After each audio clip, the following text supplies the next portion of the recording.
भारतीय भिक्षु महासंघ के नेतृत्व में एक डेलीगेशन बौद्ध भिक्षुओं का प्रधानमंत्री जी से मिलना चाहता है इसी बात विवाद को लेकर के, क्योंकि ये बौद्धों की आस्था के साथ, बौद्धों की भावनाओं के साथ कहीं ना कहीं खिलवाड़ हो रहा है और इसको हम शांत प्रिय रहकर देख नहीं सकते। इसलिए हम सबकी बात और आवाज़ जारी रहेगी और मैं उम्मीद करता हूं कि भारत सरकार बौद्ध भिक्षुओं के साथ में बातचीत करने के लिए अवश्य। मेरे प्रिय धम्म बंधुओं, मैं आप सभी का शुभचिंतक भिक्षु थिरो ज्योति आज काफ़ी दिनों बाद मैं आपके समक्ष कुछ विचार लेके प्रस्तुत हुआ हूँ और मेरे को आज सुनने को मिल रहा है, पूरा देश सुन रहा है कि सरकार के पास जो वर्तमान की सरकार चल रही है, जो मुख्य मुद्दे हैं उन उद्देश्यों के लिए कोई चर्चा या मुद्दों को लेकर कोई चर्चा आप सभी को, देशवासियों को नहीं मिलती है सुनने के लिए। आए दिन वो काम किए जा रहे हैं जिनमें समाज उलझा रहे, देश की जनता उलझी रहे और अपने जो मौलिक अधिकार हैं उनको छोड़कर दुनिया भर की बातों में पड़ी रहे। आज एक बहुत बड़ा मुद्दा चल रहा है, जो अभी नया पार्लियामेंट बनाया जा रहा है। हालांकि नए पार्लियामेंट का समर्थक पूरा देश नहीं है, क्योंकि हमारा पूरा जो पहला पार्लियामेंट है वर्तमान वाला, वो बहुत ही खूबसूरत और बहुत ही अच्छा और बहुत ही प्यारा लगता है देखने में। कोई खूबसूरती उसके आगे जम नहीं सकती है। बड़ा ही खूबसूरत पार्लियामेंट है, लेकिन उसको मिटाकर दूसरा पार्लियामेंट बना रहे हैं पास में, जो कि इतना खूबसूरत भी नहीं है। पूरे भारत की जनता उसका विरोध भी कर रही है, लेकिन आप जानते हैं सुन कौन नहीं रहा है, सुन कोई रहा नहीं है। तो ऐसे में जो उनके जी में बात आती है, जो करना चाहते हैं, वो सत्ता का कहीं ना कहीं दुरुपयोग हो रहा है। पहली बात तो जो वर्तमान की सरकार है, मैं एक बात कहना चाहता हूँ कि जब आप कोई नई धरोहर तैयार कर नहीं सकते, जो ऐतिहासिक धरोहर है उसे मिटाने का आपको अधिकार क्या है? आप अशोक चिन्ह की बात कर रहे हैं, अशोक स्तंभ को लगाने की बात कर रहे हैं और लगा भी दिया है आपने। आज आपने कांसे का अशोक स्तंभ स्थापित कर दिया है जो नया पार्लियामेंट बन रहा है उसके ऊपर। मैं एक बात जानना चाह रहा था कि अगर अशोक सम्राट को पूरी तरह से आपने जान लिया है और पढ़ लिया है और समझ लिया है, तो पूजा अर्चना की आवश्यकता आपको क्यों पड़ी?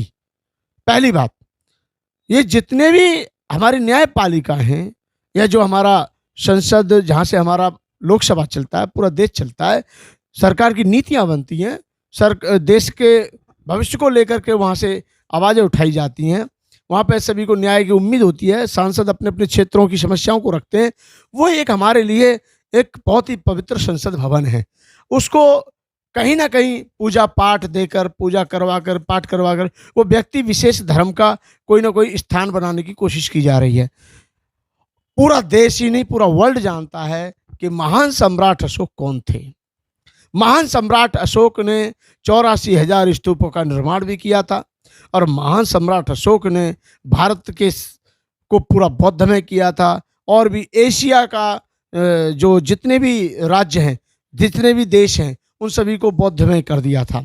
और आज भी उनके अवशेष पूरे देश में, जहाँ भी पृथ्वी चीरी जाती है, विदेशों में भी जहाँ खुदाई की जाती है, वहाँ बुद्ध के अवशेष पाए जाते हैं, अशोक के शिलालेख पाए जाते हैं और उन पर कहीं ना कहीं परमार्थ हित में, देश हित में, जनहित में और जनमानस के हित वाली बातें लिखी पाई जाती हैं। जब उनका अनुवाद आज की वर्तमान भाषा में किया जाता है, तो जब क्योंकि उस समय वो और उनकी लिपिक थी, आज दूसरी है, तो इसलिए हम ये देख रहे हैं कि इन्होंने जो अभी पॉपगंडा किया है, ये पॉपगंडा है एक हिसाब से, क्योंकि हमारे प्रधानमंत्री जी को पूजा करना, गंगा जी में नहाना, आराधना करना, इनके लिए बहुत टाइम है। फिल्मी दुनिया के एक्टरों के पास जाना, उनकी शादियों में जाना और किसी का कुत्ता बीमार हो जाए तो उसकी राजी खुशी पूछने का भी बहुत टाइम है। लेकिन पूरे अब तक 8 साल सरकार चलते हुए हो गए, कभी बौद्ध भिक्षुओं को उनकी समस्या सुनने के लिए टाइम नहीं दिया।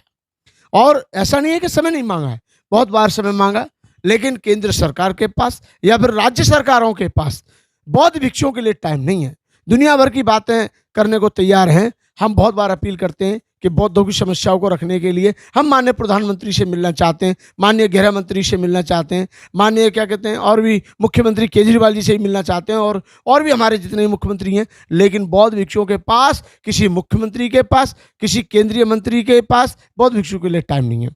हम इसका पूरी तरह से विरोध करते हैं, क्योंकि जो इन्होंने अशोक चिन्ह लगाया है वो बिल्कुल विपरीत दिशा वाला है और वो कहीं ना कहीं हिंदूकरण करने की व्यवस्था की जा रही है, बौद्ध धर्म को नष्ट करने की बात की जा रही है और कर रहे हैं ऑलरेडी पहले से ही। आप देखिए, क्योंकि ये बहुत सत्यवादी बनते हैं, तो मैं कहना चाहता हूँ भारतीय जनता पार्टी के लोगों से, आरएसएस के लोगों से, विश्व हिंदू परिषद के लोगों से और वर्तमान की केंद्र सरकार से ईमानदारी के साथ, निष्पक्षता के साथ में तिरुपति की जांच करवा दिया जाए, हैं, केदारनाथ मंदिर की जांच करवा दिया जाए। इनकी जो मूर्तियां, इनकी जो प्रतिमाएं, अगर वो बुद्ध की ना निकले तो क्या होगा, बुद्ध की प्रतिमा निकलेंगी, वो कहीं ना कहीं छुपा करके व्यवस्था की जा रही है।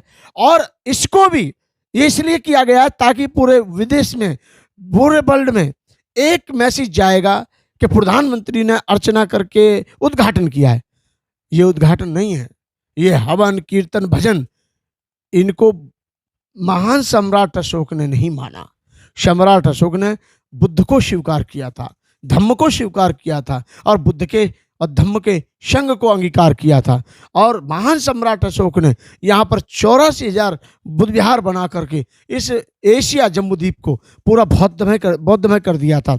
आज ये उसके ऊपर प्रहार किया जा रहा है, क्योंकि आज इनकी सत्ता है, कोई बोलने वाला नहीं, बोलते भी है तो सुनने वाला नहीं, मीडिया दिखाने को तैयार नहीं। स्ट्रीम मीडिया से आप कोई उम्मीद नहीं कर सकते। ये तो सोशल मीडिया की मेहरबानी है, सोशल मीडिया की देन है, जो हमको दबी हुई आवाज़ें सुनने को मिल जाती हैं, जो अंदरूनी रणनीतियाँ चलती हैं उनकी जानकारी मिल जाती हैं, जो कूटनीति देश के खिलाफ की जाती है उसकी जानकारी देने में हमारे सोशल मीडिया की बहुत बड़ी भूमिका है। मेरे प्रिय धम्म बंधुओं, ये जो सम्राट अशोक का स्तंभ लगाकर पूरा रूप का कुरूप बना दिया, जो कि सम्राट अशोक के स्तंभ की अपनी एक गरिमा है, आज तो नोट पर से भी खत्म किया जा रहा है, धीरे धीरे छोटा छोटा। जबकि पहले नोट देखते थे आप, 100 के नोट या जितने भी नोट थे, हमारे देश की जो करेंसी थी, हमारे देश की जो मुद्रा थी, उन पे बड़े सम्मान पूर्वक, बड़े तौर पर एक अशोक चिन्ह आता था। और इतना ही नहीं, पहले एफिडेविट ले लीजिए या और कहीं ले लीजिए, उन सब पर अशोक को बहुत ही सम्मान दिया गया था। लेकिन जब से भारतीय जनता पार्टी की सरकार आई है, जब से अशोक को धीरे धीरे छोटा सा अशोक चिन्ह देना शुरू कर दिया हर जगह पर। ये तो हर जगह प्राइवेटीकरण कर रहे हैं इसलिए ताकि अशोक का नाम ही मिट जाए। बड़ी मूर्ति लगाने से या बड़े कांसे की प्रतिमा स्थापित करने से या खुद पूजन करने से इस देश में अशोक की भावनाओं का ये अपमान कर रहे हैं, सम्मान नहीं कर रहे हैं। अगर सही मायने में इन्होंने सम्मान किया होता तो मैं समझता हूँ सम्राट अशोक की भावनाओं का सम्मान किया जाता।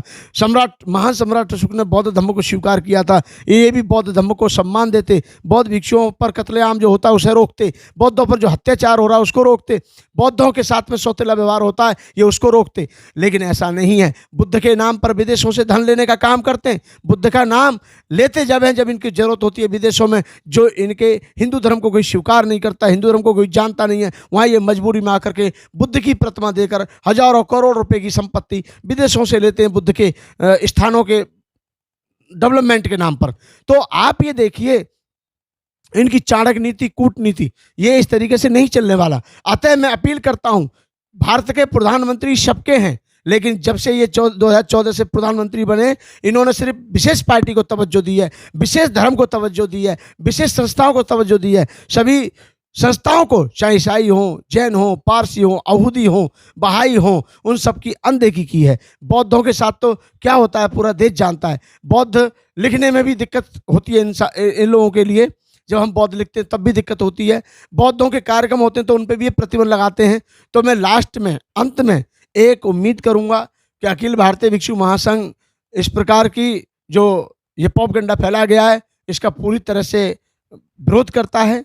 दूसरा, मांग करता है केंद्र सरकार से और प्रधानमंत्री जी से कि एक बौद्ध भिक्षुओं का डेलीगेशन, प्रतिनिधि, बौद्ध भिक्षुओं का प्रतिनिधि यानी अखिल भारतीय भिक्षु महासंघ के नेतृत्व में एक डेलीगेशन बौद्ध भिक्षुओं का प्रधानमंत्री जी से मिलना चाहता है इसी बात विवाद को लेकर के, क्योंकि ये बौद्धों की आस्था के साथ, बौद्धों की भावनाओं के साथ कहीं ना कहीं खिलवाड़ हो रहा है और इसको हम शांत प्रिय रहकर देख नहीं सकते। इसलिए हम सबकी बात और आवाज़ जारी रहेगी और मैं उम्मीद करता हूँ कि भारत सरकार बौद्ध भिक्षुओं के साथ में बातचीत करने के लिए अवश्य टाइम देगी और प्रधानमंत्री भी अपना कीमती समय निकालकर चंद समय बौद्ध भिक्षुओं को देकर इस बात पर चर्चा करने के लिए आमादा और तैयार होंगे। मैं उम्मीद करता हूं साथ ही यही कि चर्चा हो और चर्चा के बाद में इस बात पर जरूर कोई ना कोई गंभीर चर्चा होनी चाहिए कि जो इन्होंने ये प्रोपेगेंडा फैलाया है, हम इसको प्रोपेगेंडा कहेंगे, हम इसको पूजा नहीं, क्योंकि अशोक सम्राट के स्तंभ का उद्घाटन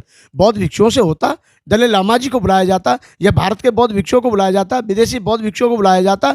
इतना ही नहीं, भारत के राष्ट्रपति से उद्घाटन करवाया जाता, विदेशी राष्ट्रपतियों से उद्घाटन करवाया जा सकता था। जब आपके यहाँ पर वो लोग विदेशी यहाँ मेहमान बन के आ सकते हैं, तो इतने बड़े महान सम्राट अशोक के स्तंभ का भूमि पूजन, ये पूजा अर्चना, हवन कीर्तन नहीं होना चाहिए था, इसका उद्घाटन होना चाहिए था। उद्घाटन होता तो शायद पूरा देश गौरवान्वित होता और आज आपको धन्यवाद और साधुवाद देता। लेकिन पूरा देश विरोध कर रहा है इस बात का कि आपने बौद्धों के साथ साथ महान सम्राट अशोक की भावनाओं का भी अपमान किया है। तो मैं उम्मीद करता हूं कि आप अपने कीमती समय में से समय निकालकर बौद्ध भिक्षुओं को मिलने का समय अवश्य देंगे। आप सभी को साधुवाद।